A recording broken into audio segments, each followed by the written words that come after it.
Praise Lord church. फिर एक बार यीशु मसीह के नाम में मैं आप सबों को सलाम करता हूँ। यहोवा परमेश्वर के नाम से सभी को जय मसीह की। प्रभु का धन्यवाद हो कि प्रभु ने फिर एक बार यह दिन मेरे और आपके जीवन में लेकर आया ताकि हमारे जीवन के द्वारा परमेश्वर की महिमा हो सके। हालेलुया। हम परमेश्वर को लगातार धन्यवाद देते रहे प्रियो, क्योंकि इसके अलावा पृथ्वी पर हमारे पास करने के लिए और कुछ नहीं है। आमीन। परमेश्वर को जब हम धन्यवाद देते हैं तो परमेश्वर हमसे प्रसन्न होता है और हमारे हिस्से की आशीषों को हमें स्वर्ग से देता है। आमीन। पिछले कुछ दिनों से हम उकाब के विषय में अध्ययन कर रहे हैं। बी लाइक एन ईगल, ये हमारा सब्जेक्ट है कि उकाब के नाई बनो। और कैसे दो प्राणियों के विषय में पवित्र शास्त्र यीशु मसीह को जोड़ता है। हम दोनों दो प्राणियों के विषय में, एक तो है उकाब और दूसरा है सिंह के बारे में ना, क्योंकि हमने पिछले दिनों में देखा we call Jesus Christ the lion of Judah, है ना। हम यहूदियों का शेर कहते हैं यीशु मसीह को। और हमने निर्गमन 19:4 में देखा पिछले दिनों में कि कैसे मूसा को परमेश्वर कहता है कि तू अपने लोगों को बता कि मैं तुम्हें मिस्र से उकाब के पंखों पर बैठाकर सुरक्षित वहां से बंधुआई से निकाल कर लेकर आया। आमीन। आज हम उससे और आगे के वचनों में जाएंगे और आज हम उकाब की खासियत को देखेंगे कि उकाब की खासियत क्या है, उसके विषय में हम और आप मिलकर सीखेंगे। एक्चुअली मेरे यहाँ 2 दिन से पावर फेलियर है।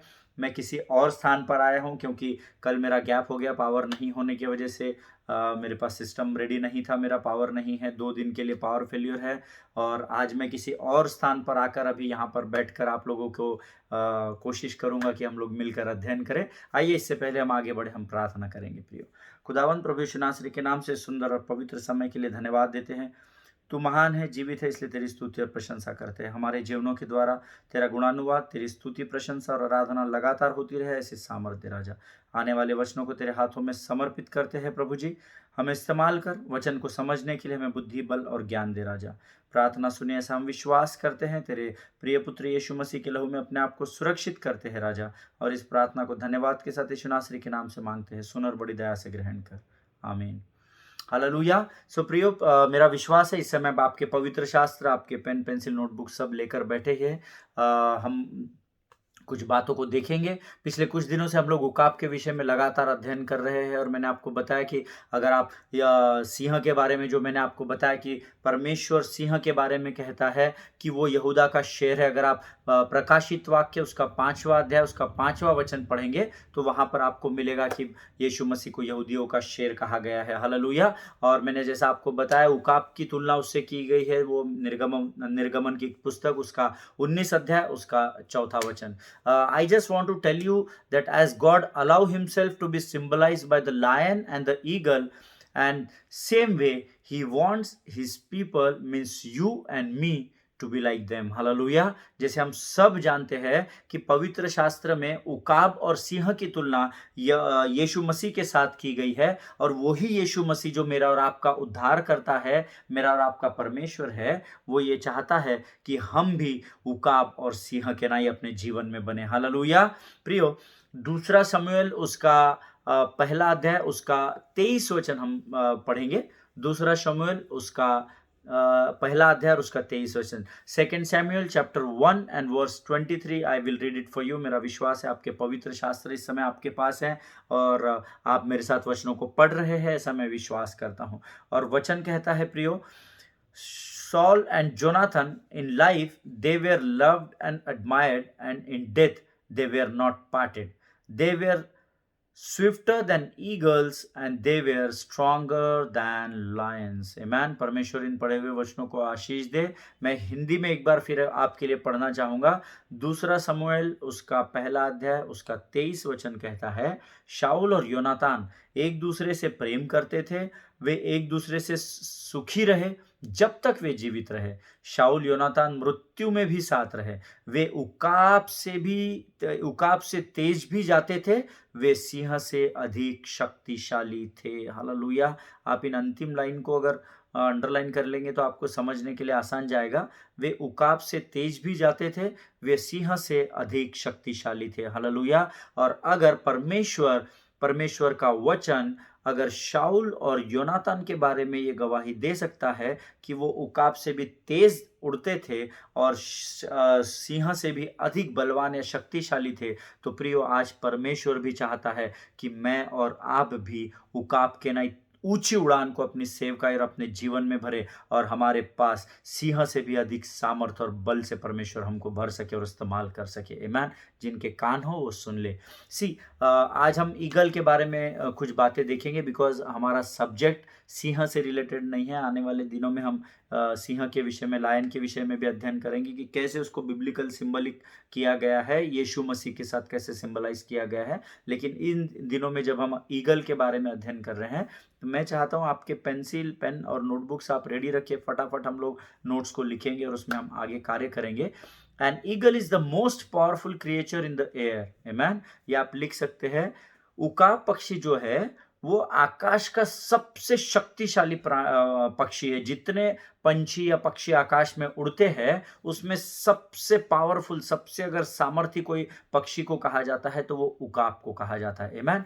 And eagle is emblem of many countries. वचन मैं जब एक पुस्तक पढ़ रहा था ईगल के विषय में, परमेश्वर के एक बहुत महान दास है, उन्होंने लिखा हुआ है, चाइना से वे है, और उन्होंने बहुत ही सुंदर किताब लिखी है ईगल के विषय में। जब मैं उनको अध्ययन कर रहा था या पढ़ रहा था, तो उन्होंने बताया कि an eagle is an emblem of many countries. Emblem का मतलब होता है प्रतीक। ये जो उकाब है ना, ये कई कंट्रीज के लिए उनका एक राष्ट्रीय चिन्ह बन के इस्तेमाल करते हैं वो लोग। उसमें आप यूएसए देख सकते हैं, रशिया हो गया, जर्मनी हो गया, मैक्सिको सिटी हो गया, इजिप्ट हो गया, एक्सेट्रा। बहुत सारी कंट्रीज है। मीन्स वर्ल्ड में जितनी कंट्रीज है उसकी 10% जो कंट्रीज है, उनका एम्बलम जो है या उनका प्रतीक जो है वो उकाब को बताया गया है इन सब बड़ी बड़ी कंट्रीज में। Today we are going to learn about 3 characteristics about an eagle. हम 3 विशेषताएं ईगल की क्या है वो हम देखने वाले हैं।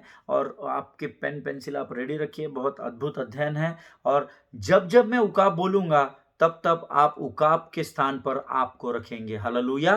क्योंकि परमेश्वर चाहता है कि मैं और आप उकाब से भी ऊंची उड़ान भरे, उकाब के नाई ऊंची उड़ान भरे, हम तूफान का सामना करें, और जमीन पर जब हम रहे तो हम सिंह के नाई एटीट्यूड के साथ, बल और सामर्थ के साथ हम लोग जीवन को जी सके। हालेलुया। सो नंबर 1 पॉइंट आप लोग लिख सकते हैं, ईगल हैज मैचलेस विजन। ऐसा पवित्र शास्त्र बताता है, मेरा अध्ययन नहीं है। पवित्र शास्त्र कहता है कि ईगल की जो देखने की सामर्थ है ना, वो मैचलेस है। इस पृथ्वी पर उकाब से ज्यादा अच्छे से, साफ रीति से, ना तो पृथ्वी में ना तो आकाश में और ऐसा कोई पक्षी या प्राणी या पंछी नहीं है जो उकाब के जैसे विजन को लेकर चलता है। Hallelujah. Eagle has matchless vision. आप आपके नोट्स में लिख सकते हैं। नंबर 1 कैरेक्टरिस्टिक, सबसे पहला स्वभाव उसका जो है कि उसके जैसी देखने की सामर्थ, आंखों से देखने की सामर्थ किसी और प्राणी या पक्षी में इस पृथ्वी पर नहीं है। हालेलुया।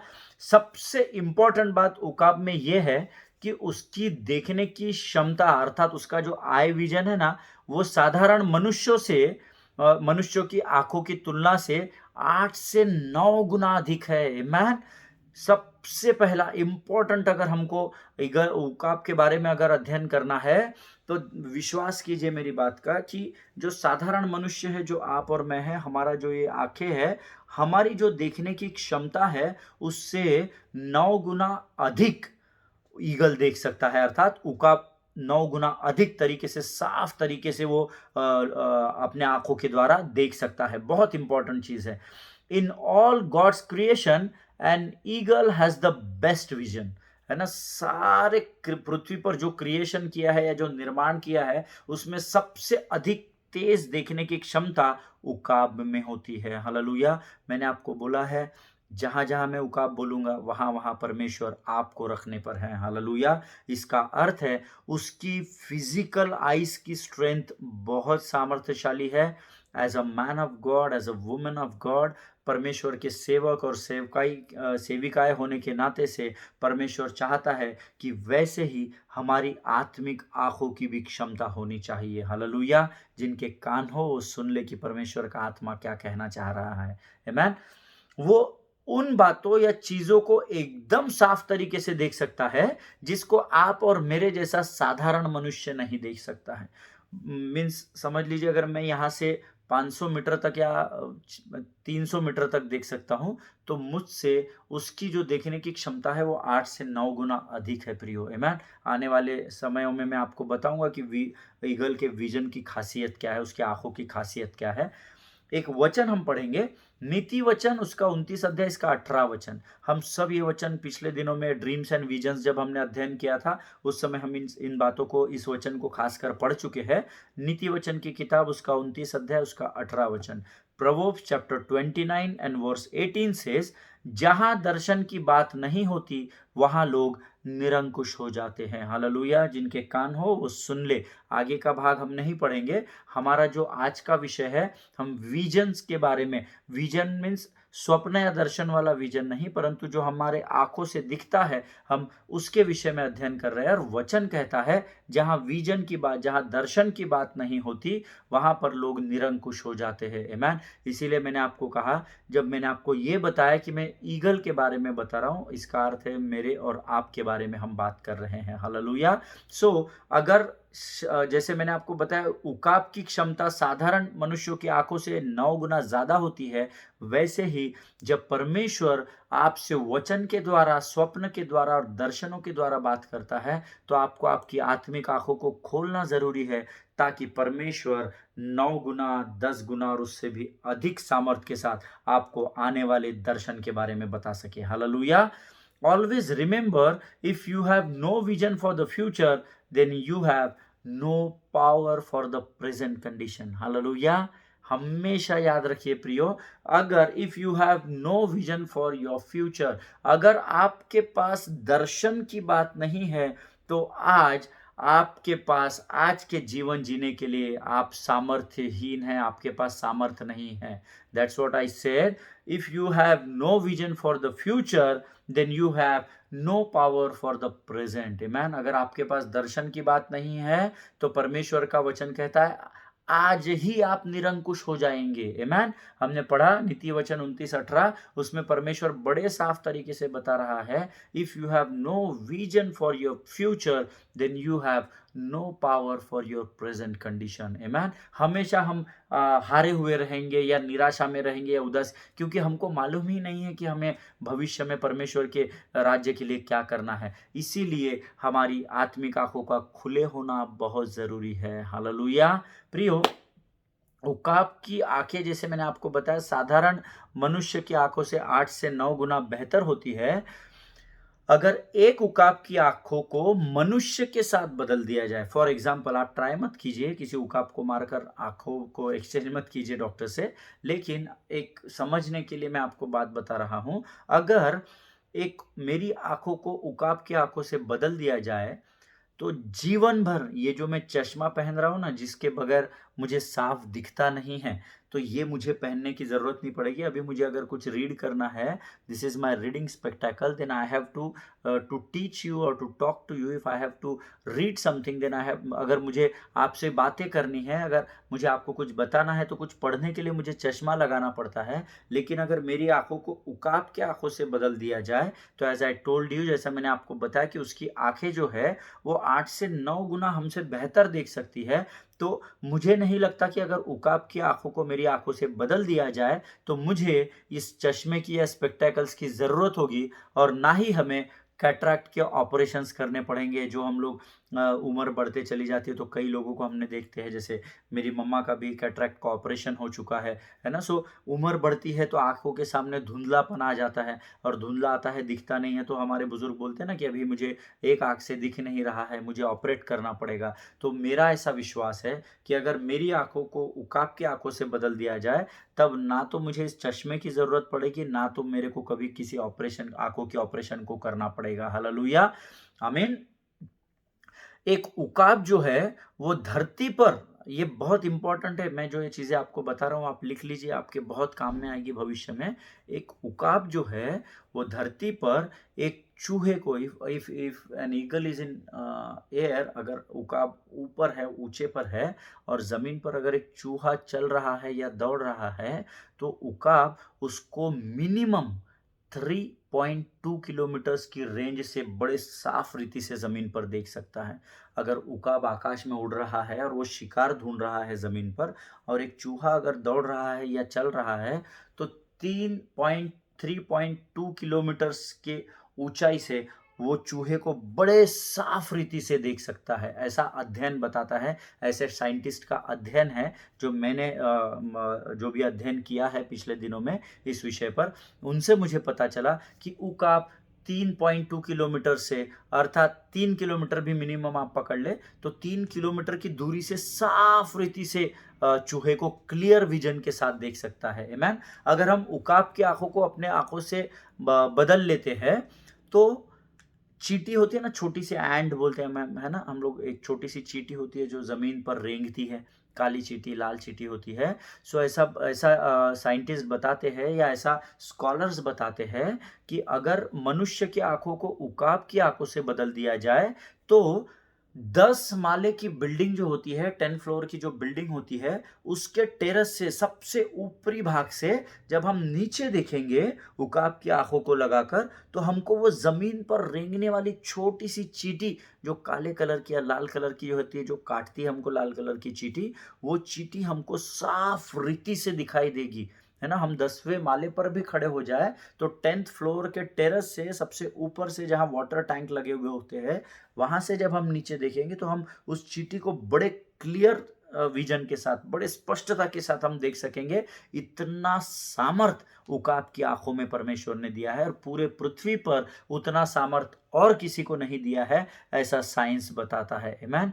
सो जब हम आत्मिक रीति से सोचते हैं या आत्मिक सेवकाई करते हैं, तो हमारी आंखों के विजन को परमेश्वर भविष्य के दर्शन और स्वप्न की बातों के लिए इतने दूर तक साफ देखने के लिए हमें तैयार करता है प्रियो। हालेलुया। पर ये केवल उन्हीं के साथ होगा जिन्हें स्वप्न और दर्शन आते हैं। आमेन। इसीलिए हमने पिछले दिनों में स्वप्न और दर्शन का अध्ययन किया, और उसके बाद मैंने उकाब के इस अध्ययन को शुरू किया है, ताकि आपको समझ सके। जितने लोगों ने स्वप्न और दर्शन के उस एपिसोड को देखा है या उस सीरीज को जिन्होंने अध्ययन किया है, वो मेरी बात को बहुत आसानी से समझ रहे होंगे, मेरा विश्वास है। जिन लोगों ने वो अध्ययन नहीं किया, शायद आपके लिए थोड़ा सा डिफिकल्ट हो सकता है। आमेन।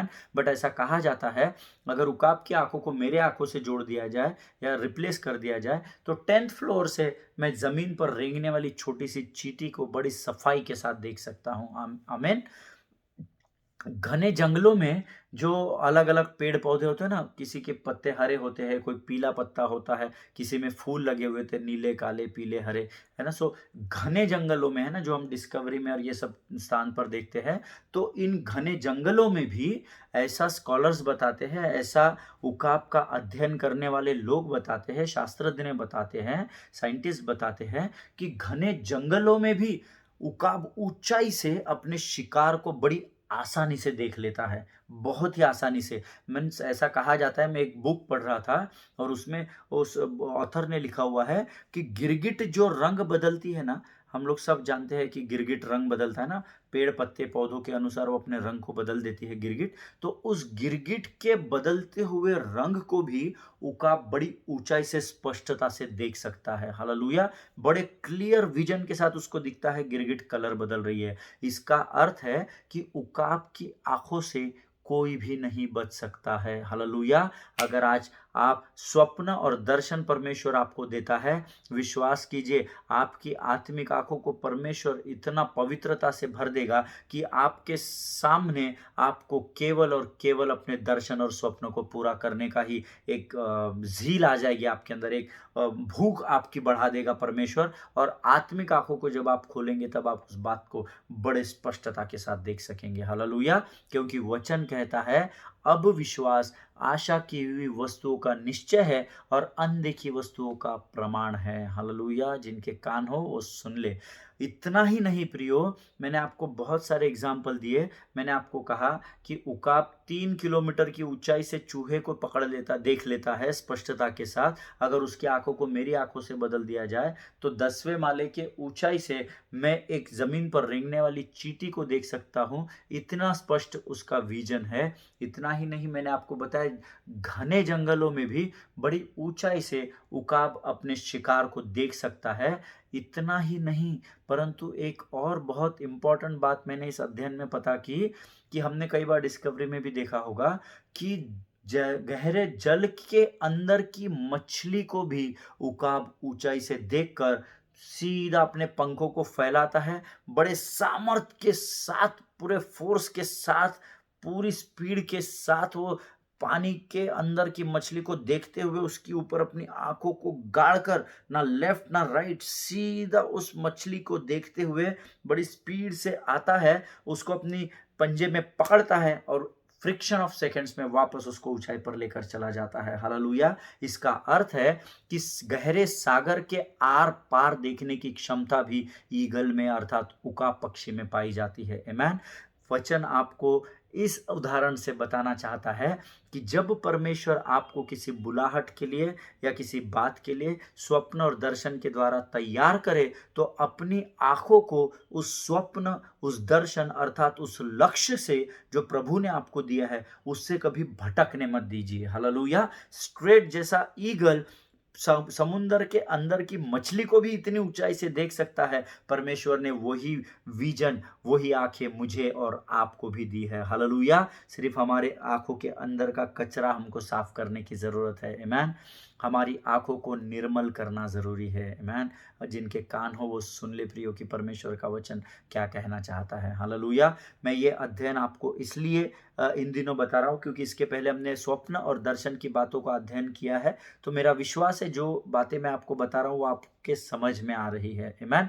जैसे एक मिसाइल को प्रोग्राम करते हैं ना, हमने कई बार हम न्यूज़ में देखते हैं, हिस्ट्री चैनल में देखते हैं, कई जगहों पर हम देखते हैं कि अगर हिरोशिमा नागासाकी के ऊपर जापान में जब बमबारी की गई तो उन्होंने क्या किया, यहाँ से मिसाइल्स को टारगेट किया अपनी कंट्री से, और यहाँ से उन्होंने टारगेट किया और बराबर जो प्रोग्राम किया हुआ था वो टारगेट होकर बराबर वो जो बॉम्ब्स थे वो बराबर हिरोशिमा में गिरे। वो हिरोशिमा और नागासाकी में क्यों गिरे थे? क्योंकि दूसरे राज्य के या दूसरे देश के जो लोग थे उन्होंने उसको टारगेट ही उस शहर को किया था। उन्होंने अपने कंट्री में बैठकर उसको प्रोग्राम किया और प्रोग्राम करके उसको कमांड दिया कि जाकर तुमको हिरोशिमा में ही गिरना है। उसी प्रकार से जब वो प्रोग्राम किया गया मिसाइल तो वो उड़ा, वो जापान की जगह हांगकांग नहीं चला गया, वो जापान की जगह ताइवान नहीं गया, वो जापान में तो गया ही गया पर जापान के किसी भी शहर में जाकर नहीं गिरा। उसको जिस बात के लिए टारगेट किया गया था वो बराबर एक हिरोशिमा में गिरा और एक नागासाकी में जाकर गिरा। उसी प्रकार से प्रियो, उका पक्षी अपने टारगेट को या दुश्मन को सटीक तरीके से जकड़ता है, एकदम मजबूती के साथ पकड़ता है। वो अपने ध्यान को भटकने नहीं देता। अगर उसके उसके उसका शिकार अगर एक चूहा है, अगर एक चूहे को वो ऊपर से देखता है तो वो स्ट्रेट उसके ऊपर नजर रखते हुए जाकर उस चूहे को ही पकड़ता है। उसको चूहे को देखते देखते इधर उधर करके, इधर दूसरा कोई दिख गया, सांप दिख गया तो जाकर सांप को नहीं पकड़ता है। वो अपने लक्ष्य से भटकता नहीं है। आज धर्मियों को जरूरत है कि जो स्वप्न, जो दर्शन, जो बुलाहट यहोवा ने आपको और मुझे दी है, अपने दर्शन से कभी भी मत भटकिए। हालेलुया। वो दर्शन मैंने आपको पिछले दिनों बताया था, प्रभु ने वो दर्शन आपको इसलिए दिया क्योंकि पृथ्वी पर आप ही एक ऐसे व्यक्ति हैं जो परमेश्वर की उस बुलाहट में उस दर्शन को पूरा कर सकते हैं। हालेलुया। इसीलिए परिस्थितियों को देखकर गड़बड़ाना नहीं, लालच में नहीं आना। सेवकाई करते समय जो कार्य यहोवा ने आपको और मुझे दिया है, बड़ा सटीकता के साथ उस पर नजर गाड़कर हमको उसको ही फोकस करना है। हालेलुया। हमें उसी लक्ष्य की ओर दौड़ना है जिसके बारे में पौलुस हमें सिखाता है प्रियो। आमेन। प्रियो, जब उकाब अपने पंखों को पूरे सामर्थ्य के साथ ऊंचाई से जमीन की ओर जब आता है ना, आप उकाब का अध्ययन बहुत ही अद्भुत है। मैं यूट्यूब पे हूँ इसलिए आपको बता नहीं पा रहा। अगर कभी प्रभु ने लाइव में हमको मौका दिया आमने सामने तो मैं मेरे पास पूरा उसका पावर पॉइंट प्रेजेंटेशन है, मैं आपको वीडियोस के द्वारा बताऊंगा और 100% प्रभु की आत्मा आपको कायल करेगी प्रियो। इतिहास ऐसा बताता है, स्कॉलर्स या साइंटिस्ट का अध्ययन करने वाले ऐसा बताते हैं कि उकाब जब अपने पंखों को पूरा फैलाता है और वो बड़ी ऊंचाई से बड़ी स्पीड के साथ जब जमीन पर आता है तो उसकी जो स्पीड होती है that is 330 kilometres per hour. 330 kilometre प्रति घंटा की स्पीड होती है उसकी। 1 घंटे में वो 330 किलोमीटर को क्रॉस करता है। तो मैं सोच रहा था कि अगर किसी को नागपुर से मुंबई जाना है, जो तकरीबन 800 किलोमीटर की दूरी है, अगर उकाब के ऊपर हम बैठकर जाए तो हम लोग 2.5 घंटे में पहुंच जाएंगे।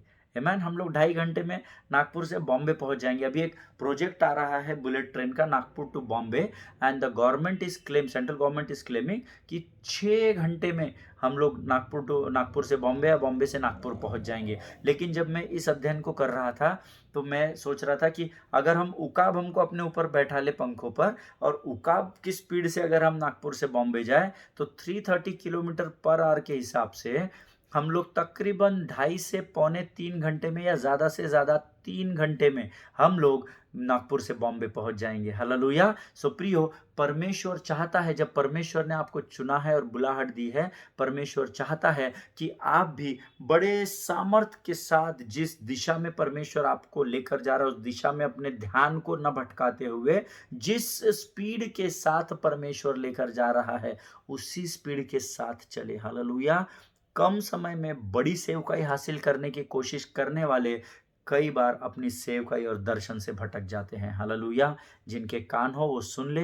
मेरा विश्वास है आप में से बहुत से लोग हैं जिनको परमेश्वर ने बहुत सालों पहले कुछ और बातें बताई थी, पर आज आप कहीं और पाए जाते हैं। आमीन। परंतु जो प्रभु ने आपको बताया था उस पर आप बने रहेंगे तो परमेश्वर आपको सही समय पर सही मार्ग पर लेकर चलेगा। हालेलुया। जिनके कान हो वो सुन ले कि प्रभु का आत्मा क्या कहना चाहता है। आप जानते हैं 330 किलोमीटर से इस दुनिया में एक ही गाड़ी चलती है, उसको F1 कहा जाता है। F1 कार जो होती है, जो रेसिंग मोटर कार होती है F1, आप गूगल में चेक कीजिएगा, उसकी स्पीड होती है 330 किलोमीटर पर आवर की, है ना, F1 कार। पर उसके लिए वैसे रोड्स चाहिए, वो सारी चीज़ें चाहिए। सो आप वो मत सोचिए कि हम किसी भी शहर में F1 कार लेके वो स्पीड से पहुंच सकते हैं। बट ऐसा कहा जाता है कि पूरे संसार में सिर्फ F1 कार को ही उतनी स्पीड दी गई है, 330 किलोमीटर पर आवर, 330 किलोमीटर प्रति घंटा। हालेलुया।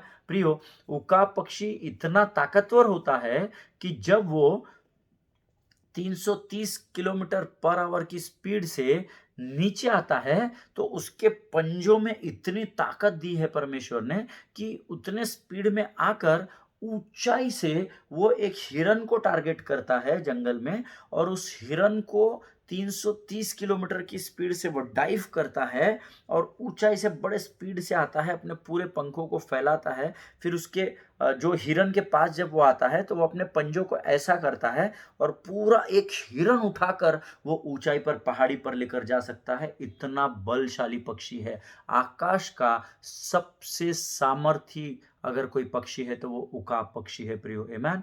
ऐसा इतिहास बताता है, ऐसे अध्ययन करने वाले बताते हैं, एक हिरन को सैगा वो अपने पंजों में उठाकर पूरी रीति से पंजों में जकड़कर वो उड़ता है और ऊंचाई पर ले जाकर हिरन का शिकार करता है। हालेलुया। परमेश्वर ने आपको और मुझे वो ही सामर्थ्य दी हुई है। हालेलुया। उकाब अपनी सामर्थ को जानता है। जरूरत है आप आपकी सामर्थ को और मैं अपनी सामर्थ को जान सकूं, क्योंकि यहोवा का वचन कहता है जो मुझ में है वो उससे बढ़कर है जो इस संसार पर राज्य करता है। हालेलुया। परमेश्वर इस बात को समझने के लिए आपको आशीष दे।